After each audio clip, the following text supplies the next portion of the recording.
Madam வணக்கம் madam. வணக்கங்கண்ணா. நம்ம shop நேம்ங்க? Riyasri சில்க்ஸ்ங்கண்ணா. Shop எங்க மேடம் இருக்கு? சேலம் விளம்பிள்ளைங்கண்ணா. ஓகே. இன்னைக்கு பார்க்க போற கலெக்ஷன்ங்க? ஆமாங்கண்ணா. இன்னைக்கு வந்து நம்ம சிந்தட்டிக் காட்டன் saree பார்க்க போறோங்கண்ணா. சிந்தட்டிக் காட்டன்ங்களா? ஆமாங்கண்ணா. இப்போ நியூவா வந்திருக்கா மேடம்? நியூவா வந்திருக்குங்கண்ணா.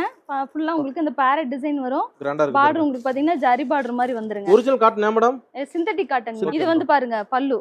கிராண்டா செம்மையா இருக்கும். பார்டர் சூப்பரா இருக்கு. ஆமாங்க. ப்ளவுஸும் பாருங்க உங்களுக்கு சின்ன சின்னதா இந்த புட்டா ஒர்க் எல்லாம் வந்துருங்க. இதுல டிசைன் கலர்ஸ் நிறைய இருக்கு மேடம். நிறைய இருக்குங்கண்ணா. ஓகே. நிறைய நான் டிஸ்ப்ளேல வச்சிருக்கேன். Okay madam. ஏதாவது பிடிச்சினா கூட ஸ்கிரீன்ஷாட் எடுத்து எனக்கு வாட்ஸ்அப் பண்ணலாம். Okay madam. இந்த saree ரேட் எவ்வளவு மேடம்? saree ரேட் வந்து பாத்தீங்கன்னா இதுல ஒரு ஆஃபர் இருக்குங்கண்ணா. இந்த saree வந்து 550 ரூபாய்ங்க. நம்ம சேனல் ஃபாலோ பண்றவங்களுக்கு நம்ம பேஜ் ஃபாலோ பண்ணிட்டு அதை ஸ்கிரீன்ஷாட் எடுத்து வாட்ஸ்அப் பண்ணிட்டாங்கன்னா 100 ரூபாய் கம்மிங்கண்ணா. வெறும் 450 ரூபாய்க்கு நான் இந்த சேலை கொடுக்குறேன். மேடம் என்ன சொல்றீங்க? பரவாயில்லையே. ஆமாங்கண்ணா. ரியாஸ்ரீ சில்க்னு பேஜ் இருக்குங்களா? இன்ஸ்டா பேஜ் இருக்குங்க. நான் அந்த லிங்க் கொடுத்துறேன் டிஸ்கிரிப்ஷன்ல. Okay madam. அதை ஃபாலோ பண்ணாங்கன்னா அந்த 550 ரூபாய் சேலை வந்து நான் 450 ரூபாய்க்கு தரேங்கண்ணா. உங்களுக்கு ஸ்கிரீன்ஷாட் எடுத்து எனக்கு வாட்ஸ்அப்